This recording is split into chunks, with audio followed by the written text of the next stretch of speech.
Am I disappointed we conceded late and dropped 2 points after such a marvelous performance, which ultimately probably cost us Europa League qualification? Of course. But am I immensely proud, first of all, of being chosen by Aston Villa, but secondly, to have witnessed a performance like that against a team that was rolling, against a team that probably has now lost out on Champions League football, and given the circumstances for us since October, of course, I'm buzzing. So let's celebrate and review. Liverpool 1, Aston Villa 1.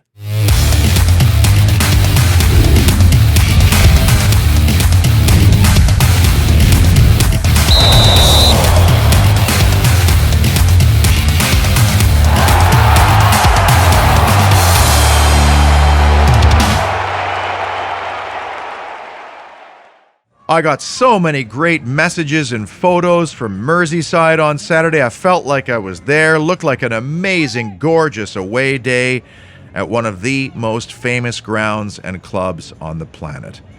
I said last week a draw was my most realistic hope, but for 89 minutes, Villa were perfect, and Samir was there in an original. This is a 1983-84 gem. That's older than most of the people sitting around him.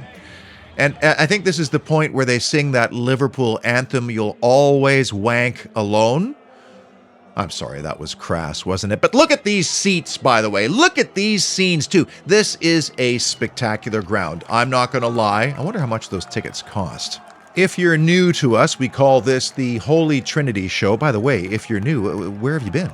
It's the 3 key issues or moments that defined Liverpool 1, Aston Villa 1. We start with the key statistics. Do you know we became the first side to go to Anfield and keep their XG below 1 since Manchester City a couple of years ago?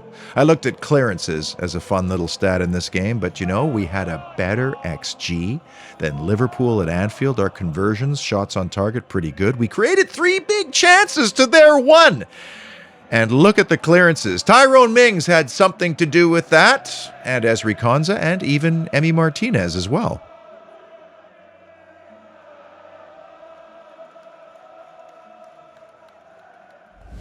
Now, just because we earned a very valuable point and turned in a stellar performance doesn't mean I'm not irritated by certain things about this game, starting with the post-game comments by Jurgen Klopp, and I'm really starting to become irritated by this. He is the embodiment of arrogance and entitlement of a club that thinks that it is somehow owed Champions League football. And I do realize that not reaching the Champions League will have major negative implications on that club in terms of income, which could affect a lot of things. However, if his club was leading after 90 minutes, would he be whining afterwards about stoppage time and time wasting? I mean, the comment that there should have been 15 minutes of added time is absolutely and utterly ridiculous. I think Jurgen Klopp should worry more about his team maybe, getting a shot on target in the first half, or maybe creating a big chance. Maybe if they did that and he focused on that, then perhaps, he wouldn't have to worry about how much stoppage time is added. Maybe he should also be a little bit more discerning about his comments so that he doesn't have to serve a touchline ban in the stands. Maybe if he had been in the technical area, he could have effected change and they could have, maybe had a single shot on target in that first half rather than sitting up in the stands on his Bluetooth. And if in fact we are starting to tabulate the stoppage time, the time between live action, why are we also booking goalkeepers for time wasting? I mean, it should be one or the other. If the goalkeeper's wasting the time and you're just going to add that on anyway, why do you need to book him? In fact, you might encourage the goalkeeper to speed things up a little bit if he knows that you're just going to tack that time on anyway. But we don't. We're doing both now, apparently. Who makes these dumb decisions on behalf of the Premier League? Do we have a name? On that note, I'm totally okay with tabulating stoppage time and keeping a stopwatch specifically on all the moments that occur outside of live action, tabulating it all, and then tacking it on in the end. And if in this case at Liverpool it was 10 minutes worth of added time, well, you go ahead and you do that. I'm fine with that. The problem is that if you're going to go that route, as they did in the World Cup, well, then you implement that either at the beginning of the season or maybe right after the World Cup break. But you don't do it in the last 2 weekends of the season. Same thing happened at Wolves. They added 9 minutes. Everton scored in the 10th. Might that have implications for other teams suddenly near the bottom of the table? Oh, I think that it would. And this is the problem with the Premier League, because when you change or adjust rules during the course of the competition, not consistently from beginning to end, you undermine the integrity of the competition. And no league in the world does that better than the Premier League. So I guess in that sense, they are the best league in the world at changing things during the competition. And because the Premier League or its competition committee or the refereeing body often changes rules or adjusts things during the course of the season, like, for example, what handball is, or where the offside laser lines are measured from, or what a penalty is, you give people the reason to question whether or not the whole thing is rigged to favor the big TV audience teams, because everybody knows the Premier League relies on big TV teams to draw big TV audiences in order to keep getting the big TV money. Because had Bobby Firmino's goal been the 2-1 goal in the 89th minute, I have a difficult time believing that there still would have been 10 minutes of added time tacked on at the end. Another irritating issue: Fabinho's freedom to foul. This player committed 6 fouls in total, which seemed very low to me. I think there were another 3 or 4 the referee let go either through advantage or he turned a blind eye. But 4 of them occurred in the first half. And what exactly is persistent infringement? Here we go again with competition integrity. Is it 1, 2, 3? Is it 4? You see the referees counting it out. What is it? Is it in a certain time period? Because the 4th one in the first half really irritated me. He should have been booked there. Had he been, he would have had to have changed his game, and he's a liability as it is. In ground duels for a central midfielder, he won 2 of 8. That's poor. He's a liability. So if he gets a yellow card there in the first half, he's either going to have to change his game or they're going to have to make a change in personnel. As it stood, he was allowed to chop, hack, hold, do all those kind of things. And when he finally did get booked, he got dragged shortly thereafter in minute number 80.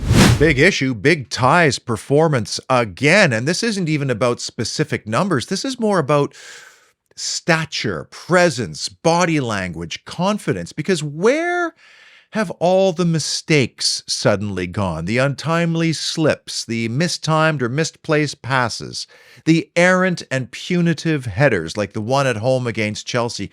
Where have they all gone? Because, the lazy and sometimes justified narrative on Mings was, well, he's got a mistake in him. But since Unai Emery has come in, it's not as if his job has gotten easier. This aggressive pressing out, or squeezing as I call it, or trapping if you will, that's more complicated. You don't time your run out perfectly, or you step too late, you're going to get punished. And Mings has been airtight for the last several months. I think the answer, and I've seen several replies to my question on this very subject on Twitter, is the redefinition of his role by his manager. You just don't see Tyrone Mings going and running around trying to do everybody else's job for him. He is staying in his own lane. And the knock-on effect has also impacted how Ezri Konsa has played his game. He looks like a completely different player. In fact, with Diego Carlos not even being able to get into this team, you do wonder if there's even a need for, say, a Pau Torres, who we're constantly being linked with. I mean, is that a luxury we need over other positions? But the other thing is, perhaps maybe when you strip someone of the captaincy and then not long after you call them out publicly for how they're responding to that, maybe that doesn't benefit your psyche and your mentality, which tells me that perhaps Unai Emery is more than just a very demanding, detail-oriented tactician. Maybe there's a side of Unai Emery we don't even see. Maybe he is also an elite and empathetic man-manager. Only the players will know that. Big moment, Big Ty's sensational high-booted tackle on Cody Gakpo. I mean, this was all ball. I don't know why Gakpo insisted on running so hard into the underside of Tyrone Mings' boot there.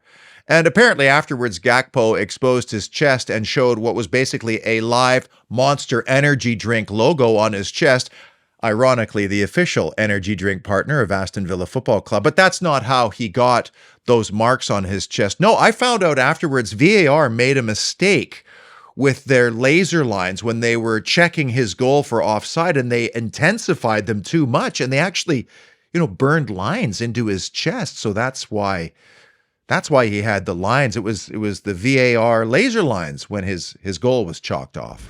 Big-ish moment, and nobody talked about this after, and there was no replay shown during the broadcast because it would have interrupted Liverpool's late assault on our goal. But what on earth was Trent Alexander-Arnold thinking when he played the ball blindly across the face of his own goal, and Aston Villa simply was not prepared for the opportunity that kind of presented itself there, and we kind of half-heartedly attacked that ball. And to me, that example is example number 367, why we need to significantly upgrade on Emi Buendia this summer. I mean, we need to upgrade on Buendia, Bailey, and Watkins. And if we upgrade significantly on those three players and maybe push them down the pecking order a little bit, or find somebody to play with Ollie Watkins that has a high conversion rate, then oh my God, we're Newcastle in the Champions League places next year. Just talking about Buendia there, that's another big issue, was the team's shape in this game. And when the team news came out, I was like,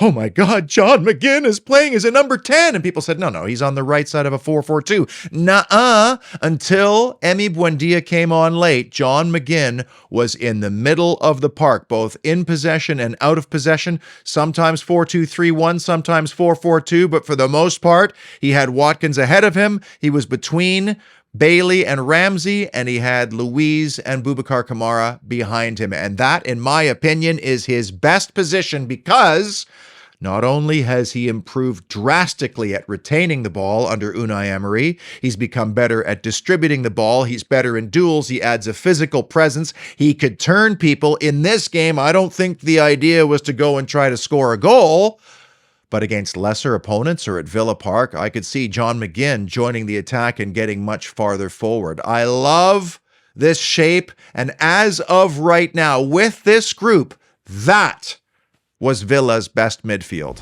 Big moment. Jacob Ramsey's chance at 1-0 from the set piece, which was beautifully worked. I loved this routine because it caught everybody napping. But I'm telling you right now, if Jacob Ramsey squares this up along the deck, it's 2-0 Aston Villa. And that's just based on the running, the off-ball running that you see in the frame. I think this routine was meant to be squared up, and at the same time, you simply cannot blame Jacob Ramsey for wanting to take the responsibility, which is a good thing. I mean, he's just scored. He's had a fantastic few weeks.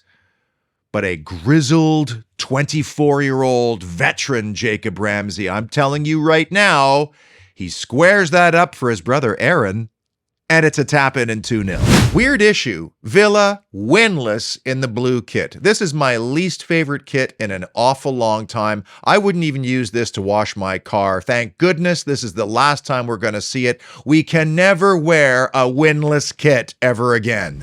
Big moment number 3. Watkins wide. This was a well-earned penalty. This was clever like Harry Kane last week, only this was legit.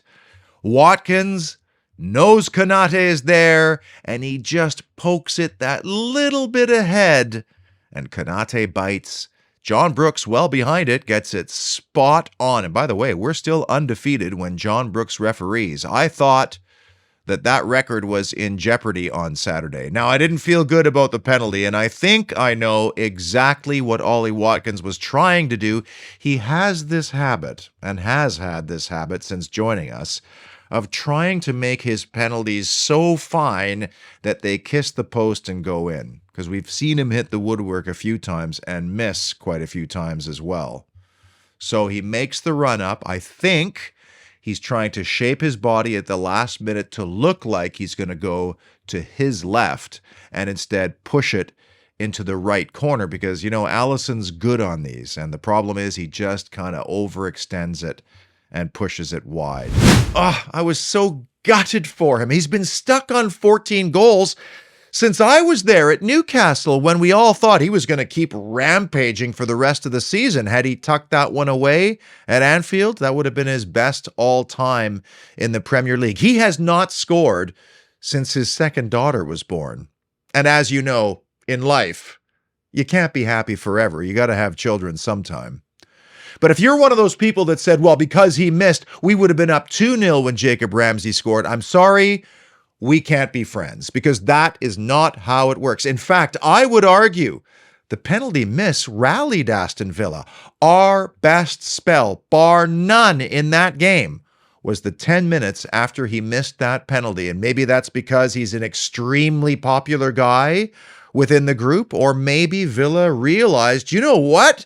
We deserve to be in front in this game. Big moment number 2, Jacob's jab.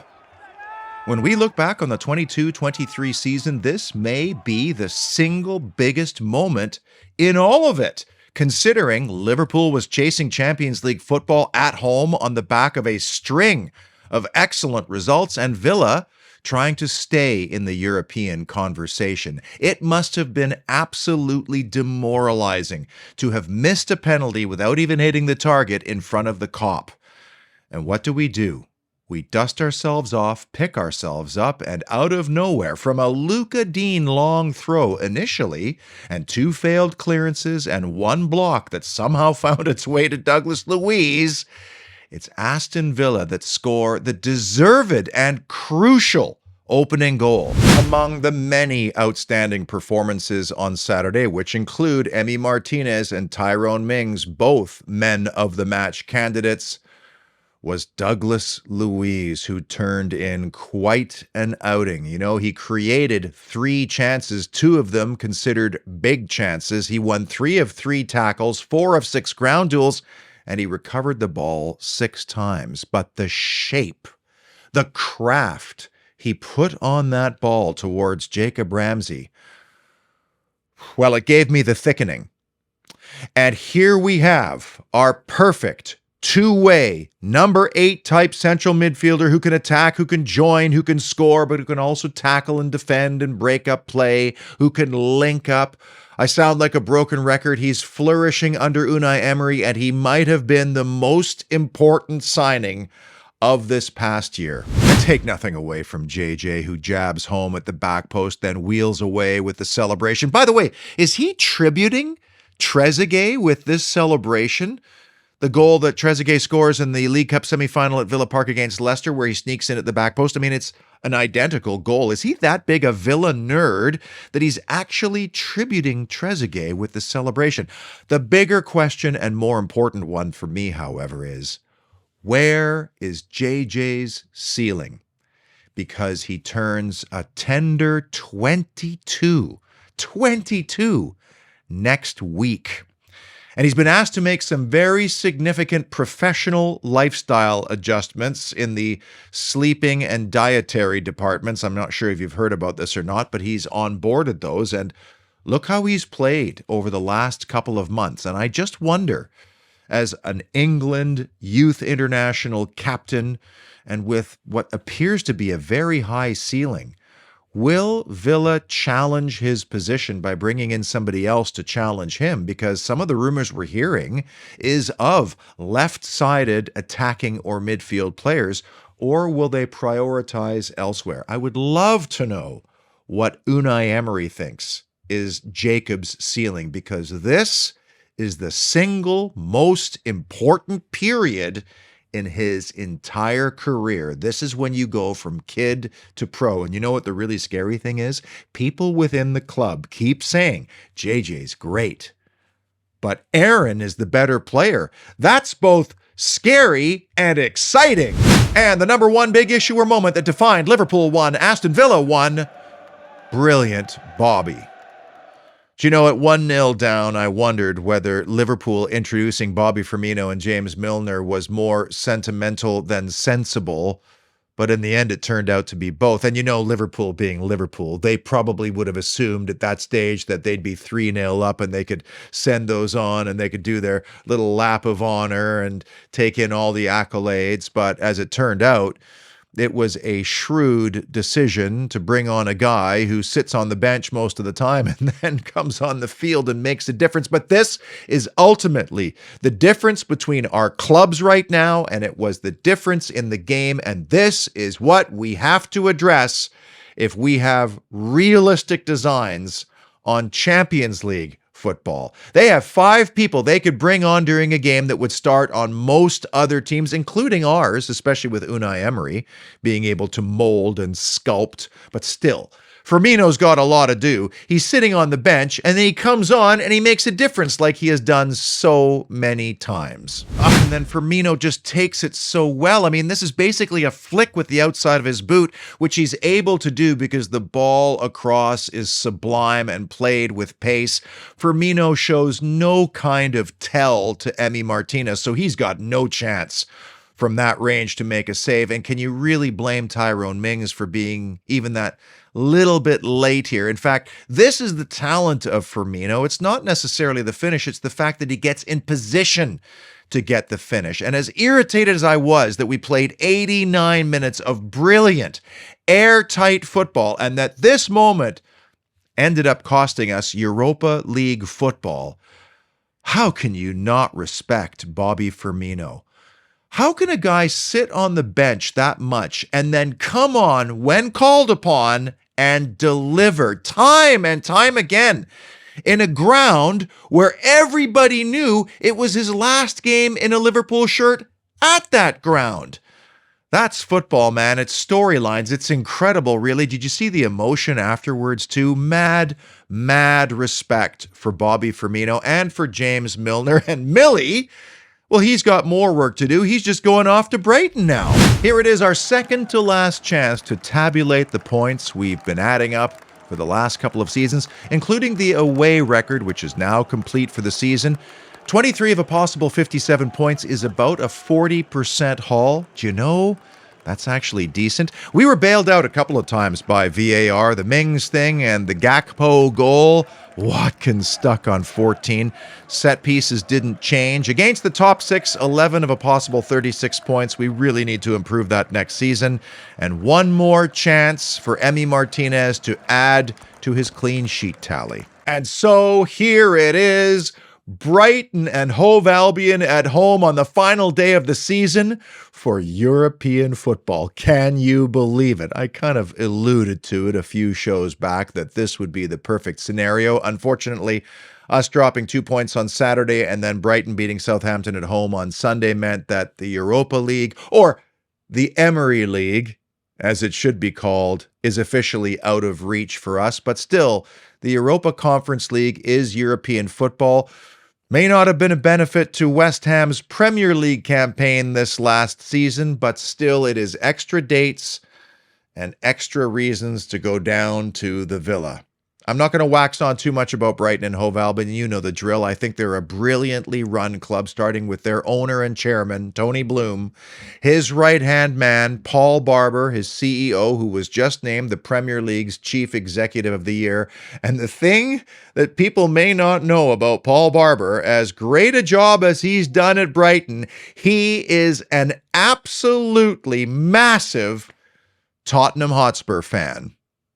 So if you think that Brighton's going to come to Villa Park and say, well, we've already got European football locked up, we'll just put out a bunch of stiffs on the final Sunday of the year, guess again. But apart from their incredible leadership, their ethos, their succession planning, their style of play, all of it, we've had Brighton's number of late, which is kind of weird.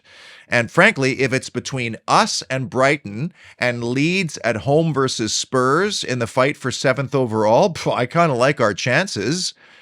And we got exactly what we wanted. A final game of the season at home that matters greatly and not at the wrong end of the table. And the only reason why we're not in Europe right now, is because of this guy. Well, actually, I shouldn't say that. Thanks to this guy here being so utterly inept, we changed course. We found the right manager, and we ensured that our CEO will never meddle or interfere in football-related matters ever again.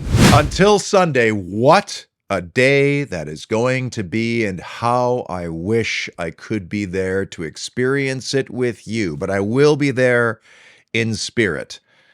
And no matter what happens on Sunday, what a season it's been. A topsy-turvy, unpredictable highs, lows, but ultimately an incredible path has been laid before us, one that is filled with hope and optimism. And as a football fan, that is all we can ask. We will be there or thereabouts with this manager. Now it's just a matter of sprinkling in a few extra bodies into this squad. Until Sunday, be well.